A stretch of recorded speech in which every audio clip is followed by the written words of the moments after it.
Hustler Radio. Every word written, every time I spit it, put my heart and soul in it. That's bad guy. Every word written, every time I spit it, put my heart and soul in it. That's my commitment. When did you forget this? When was I forgiven? How could... Well, a lot of stuff is coming back to people not really understanding what it takes to be successful. So, like when I go to open mics and I see 10 different artists get on stage and only one artist got a flyer or a CD to hand out, it's kind of disappointing. And I just went to one probably like a week ago, you know what I'm saying? And it was like that. It was like, dang, dude, you can rap, but you got to get on stage and say, yeah, follow me at this. Most people not about to whip out their phone right then and follow you. So you need to have some type of material thing that people can still look at and say, oh, okay. Something that they can take home or something like that. Yeah, you got to do that. So even if you're not passing out CDs or selling them, you need some flyers. It's real cheap to buy flyers. You know, you can get it designed, printed up, everything for like $150. Yeah. So, and that's 5,000 of them. So I feel like a lot of people lack in the promotion and marketing side. And I don't know everything, you know what I'm saying? But a lot of people need to really tighten up on that end. And as far as business as a whole, I don't think Detroit really understand the business as a whole. You know what I'm saying? Because a lot of people don't have their paperwork in order. A lot of people don't have their tax ID. A lot of people don't have their partnership agreements. It's a lot of rappers that don't record labels that don't pay. You know what I'm saying? And that's not good for a record label or a recording artist. So a lot of the stuff in Detroit is basically like people basically freestyling. Like it's all a show thing. Like, yeah, you know, I'll go put this chain on. It's a fantasy. Yeah, and the whole music thing is basically entertainment. So I'm not knocking everything, but you need to have your paperwork in order. Like I got all my paperwork in order. I just took care of my name. You know what I'm saying? I just got everything. I got all my paperwork in order, and what I don't have in order, I'm getting in order because I know I don't have it in order. I'm not just, oh, let me go jump into this. You know what I'm saying? My publishing together, my label paperwork together, my partnership agreement together with my label. You know what I'm saying? Everything together. So it's all about, it's still business. It's not all fun and games, and the paperwork is a lot of shit. But it's not fun and games, and people need to get out of that type of attitude to where it's like, oh, I just need to rap. You know what I'm saying? And overall, a lot of people not focus on the business because, like I was saying before, the studio don't cost that much. You know what I'm saying? And I'm pretty sure a lot of people come to your studio or, you know, other engineer studio, and the engineers or producers and whoever like, damn, dude, when you ever gonna put something out? Right. You come over here and record every fucking week. You got 1,000 songs. When you gonna drop something? Right. And one thing about me, people know that if I tell you I'm gonna do this or I'm gonna use this beat, I'm gonna use it. It's gonna be out. You know what I'm saying? If it don't make the album, I'm gonna finish the song, mix it for you. You know, get it mixed and make sure you got it so you can put it out. You know what I'm saying? And you ain't got nobody behind you. You doing it all yourself. I do everything myself. You know what I'm saying? I just got management yesterday. So I do everything myself. I call WorldStar and I email WorldStar and ask them how to get my video on there, send me a price list or whatever. They sent me a price list. I dealt with that. I took care of that myself. I had D-Hughes upload the videos, but everything else I took care of. I went and dealt with the PayPal. I did everything myself. I call the DJs myself. You know what I'm saying? If I don't have their number, I search around or I bump into them. I do everything myself. And it's coming to the time where I've got a lot of stuff going on, so I can't do everything myself. So I went and got management. It's basically a management, PR, and artist development deal I just signed. And basically, it's, you know, they gonna take care of a lot of the stuff that I didn't really want to take care of, but I had to take care of. Okay.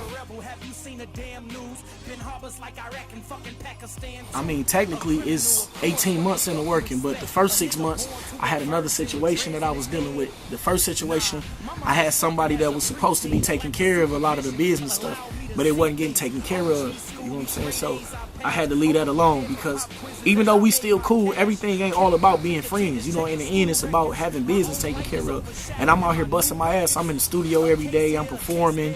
I'm doing this. I'm doing that.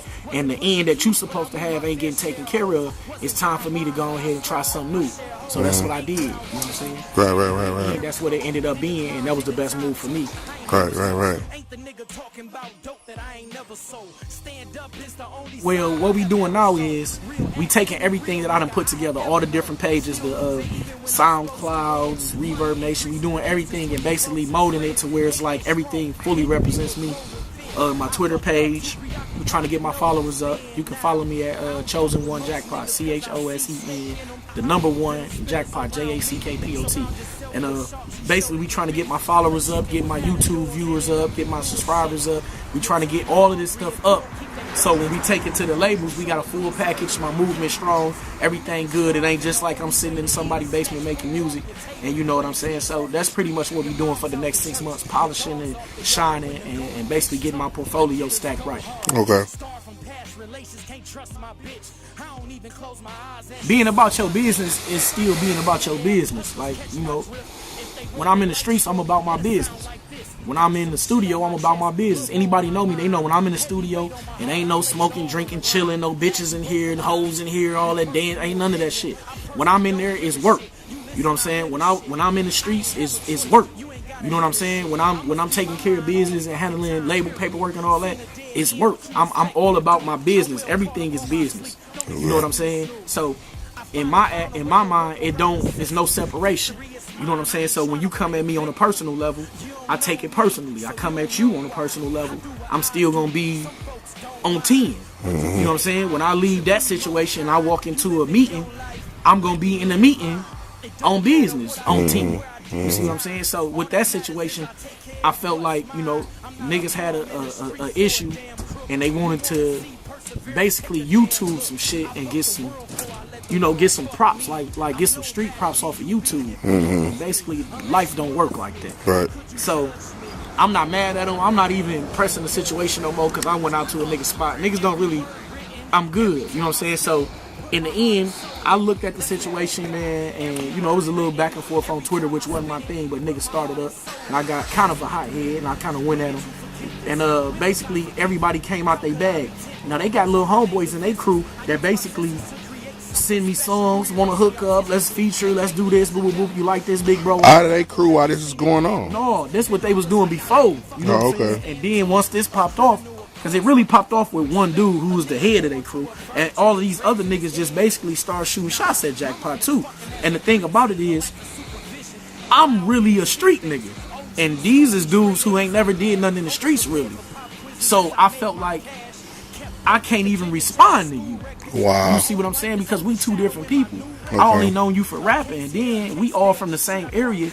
Me and my brother grew up in Ben Harbor. We moved to Southwest. We were only out there a few years. These guys been out here all their life and nobody know them. Right. You know what I'm saying? You ask niggas from Southwest that's our age, or you know what I'm saying, whatever. I've been gone 9 years and niggas still know Jackpot. Right. But people that's been out there with them all this time don't know them. So that's why I just deaded the shit all together, because it's like, dude, I got 300 plus views. I got songs on the radio. Y'all trying to rap and don't have nothing going on really. Y'all getting there, trying to get there. And you know what I'm saying? Hopefully y'all get there, because I ain't that type of nigga. But right now y'all not there. So you know, I'm giving you too much press. Right. So basically I had to dead that shit, and in my mind it's dead. I don't care how they feel, because niggas not threatening me, ain't trying to do nothing physically. I don't care about none of that YouTube shit. Right. The response is over with. We doing what we do. Me and bro still out here. They say I can't perform in Detroit. I be east or west, you know what I'm saying? So in the end, it's like it is what it is, man. When it get to something else, we'll deal with it then. But for right now, I'm back focused on my business. I took down all the shit I had up on YouTube and Instagram and Facebook and shit. I took that shit down because it ain't looking good for my image. Right. You know what I'm saying? And pretty much, I'm still a businessman. I got to think like that. Right. To keep it 1,000, man, I seen an interview where somebody was saying that they didn't listen to nothing but local music. You know what I'm saying? I don't mind all that, but the thing about it is, how you only listen to local music, if you rapping, you never gonna see past the local scene. You know what I'm saying? So to keep it, I don't even really listen to these cats like that. You know what I'm saying? I'm a Nas fan, Jay-Z fan. You know, I like Lil Wayne too, but Drake and you know, I look at people that's T.I., you know what I'm saying? Right. I look at people that's on a different level, and that's what I aim to be at. I don't aim to be better than the local dude. You know what I'm saying? I don't aim to be better than the dude that's down the street. So when you hear me rap, I never look at it like, oh, everybody in Detroit rapping about Trues and Cardis. I need to rap about Trues and Cardis. I just did over 100 and some songs, ain't never mentioned a pair of Cardis. Wow. You know what I'm saying? Ain't never mentioned having no Trues, or ain't never mentioned none of that type of shit, because that ain't what I am. So I do what's true to me, man. I don't really worry about what's going on in Detroit. And like I was telling somebody earlier, that might be a positive and a negative for me right now, because it's like people hear Detroit and want to hear that. Right. And then when they hear me, it's been like, dude, you don't sound like nobody from Detroit. Right. You know what I'm saying? Dude, you this and that and that. So it's the response is good, but as far as being the man in Detroit, I could have dumbed down 18 months ago and been the man in Detroit. Right. You know what I'm saying? Exactly. So, but right now it's like it's shit bigger than Detroit. Right. So I'm just doing me, man, and really I aspire to be great. I don't aspire to be a local legend. I aspire to be great. I aspire to have my name in the history book somewhere. Right. So when I sit down and write a rap, that's what keeps me motivated. You know Exactly. Me and Jeter do have an internet radio show. The Detroit Bad Boys radio show is on every Monday on Worldwide Core Radio. From what time to what time? From 9 p.m. to 10 p.m. We do our thing from 9 p.m. to 10 p.m. Okay. And basically, that's good too. But when we first did the interview a year ago, I was talking. You asked me about the radio, like, you know, radio this, and I was like, man, you know, if they play it, they play it. They don't, they don't. I'm just gonna do me. Right. And basically, I done been on WJLB and 107.5. You know what I'm saying? And that didn't come from nothing but grinding. So in the end, it's like, if you be real with you, everybody else gonna feel that. Exactly. You know what I'm saying? So I'm just being real with me, man, and people taking to that. Right. And you might not want to, you know, you might not want to at first, but it's like, damn, this nigga consistent. Right. You know what I'm saying? I make consistent music. I don't give you some way left field and you hear me like, what the fuck is he? You know, everything consistent. Even if I do a party song like We Winning, it's like, okay, that's still jackpot. Right. I'm never getting out of my character. You know what I'm saying? And that's all you can do. And that's what it's about, man. You gotta, I'm not only marketing my music, I'm marketing myself. Right. You know what I'm saying? That's me. And that's what people want to do. People don't want to hear you on a song talking about Benzes, Ferraris, and bricks and bows, and your Air Forces beat up, your white tee beat up, dirty. You know what I'm saying? People want to hear real shit. So I ain't got all that shit yet. You know what I'm saying? I'm grinding, so I rap about grinding. Right. You know what I'm saying? Exactly. And I feel like more people should be taken to me than they are. But people really live in fantasy land, you know what I'm saying? Because it's a lot of people that's in the same place I'm in life. Right. You know what I'm saying? And they don't want to deal with it. So they'd rather hear, you know, yeah, I got the bricks and bows, we party hoes over here. Like, bro, you know what I'm saying? In real life, you got a baby mama with 2 kids. Yeah. You know what I'm saying? They faking it until they make it. Yeah, in real life, you broke. In real life, you having trouble paying your bills. In real life, you got to catch the bus. In real life, you got to do this. So let's just deal with real life. You know, and let's talk about that on our raps. Let's talk about this, you know what I'm saying? Because that's what people gonna feel. Right. And people, you know, some people had an issue with me saying that, but that it ain't. Jeezy didn't get on because Jeezy rapped about dope. Jeezy got on because Jeezy was living what he was rapping. Right. Yo Gotti ain't Yo Gotti because Yo Gotti just rapping about dope. Right. You know what I'm saying? Yo Gotti is Yo Gotti because Yo Gotti did Yo Gotti. Look, when Yo Gotti was trying to do something else, nobody really wanted to hear that. But when Yo Gotti got on his all white shit, niggas know you said, you know, you was a dope dealer or whatever. That's what you do, you, and people take to you. Okay. You know what I'm saying? Some people can fake it, you know, the Rick Ross situation. Some people get there, but as far as on a local scene and you trying to do something, you gotta be what you say you are. Blade wasn't the best rapper in the world, but he was about what he talked about. He rapped about what when he was talking shit, niggas knew Blade had it. Right. So everybody trying to copy Blade formula, but they don't want to live Blade lifestyle. What I'm seeing right now is a lot of rappers don't want to take the chances in the streets. Right. You know what I'm saying? A lot of rappers don't want to do what I did. I was out here. You know what I'm saying? I just did 9 years. A lot of rappers don't have that type of attitude. Right. So what rappers are doing, they want to live it through music. Right. You know what I'm saying? And they want the same type of celebrity that the dope dealers getting, but they want it through music. Right. And this ain't nothing new. You know what I'm saying? And since the 80s and all that, the two been like coincide. Right. You know what I'm saying? But now it's like niggas not doing none of that. None of it. You have none of that. Right. You know what I'm saying? At least you can exaggerate a little bit. Exactly. You know what I'm saying? Because I'm pretty sure Jay-Z might not have been the 100 brick man. You know what I'm saying? Right. He might not have been. Right. But he did enough to where when he said it, you can believe that he did. Right. You see what I'm saying? Exactly. A lot of these dudes, it's like, dude, I knew you. I went to school with you. I chased you home from school. Right. I knew you a bitch. Where did you Right. come off talking gangster shit? Right. You know what I'm saying? So Exactly. that's what my issue is with a lot of the Detroit shit. But I'm kind of past that now. I'm focused on me. Let them niggas do them. You know what I'm saying? As long as they don't bring that shit my way, everything's smooth. Right. Well, with the DJs, I've been having I get a good response. So the DJ's good, man. But I don't have nothing that's playing necessarily in the strip clubs. So what I'm doing is I'm dealing with the conglomerate DJs this month.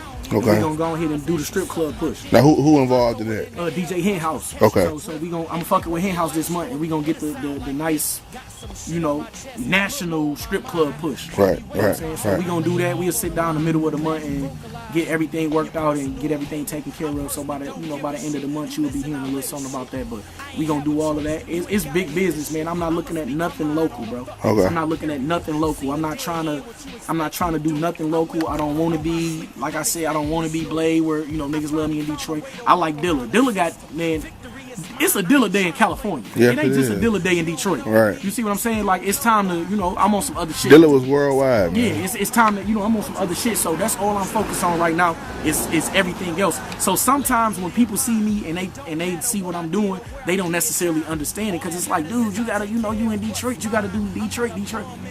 Bro, the world is so much bigger than Detroit. Right. You know what I'm saying? You're a step ahead. Yeah, I'm thinking past Detroit. So, rock with me. Okay. Every word written, every time I spit it, put my heart and soul in it. That's bad guy. Every word written, every time I spit it, put my heart and soul in it. That's my commitment. When did you forget this? When was I forgiven? How could I be timid? Words are my main defenses. I use my senses to create something special. You erase me artistically and paint me as a devil. Label me a rebel. Have you seen the damn news? Been harbors like Iraq and fucking Pakistan too. A criminal, of course. What the fuck you expect?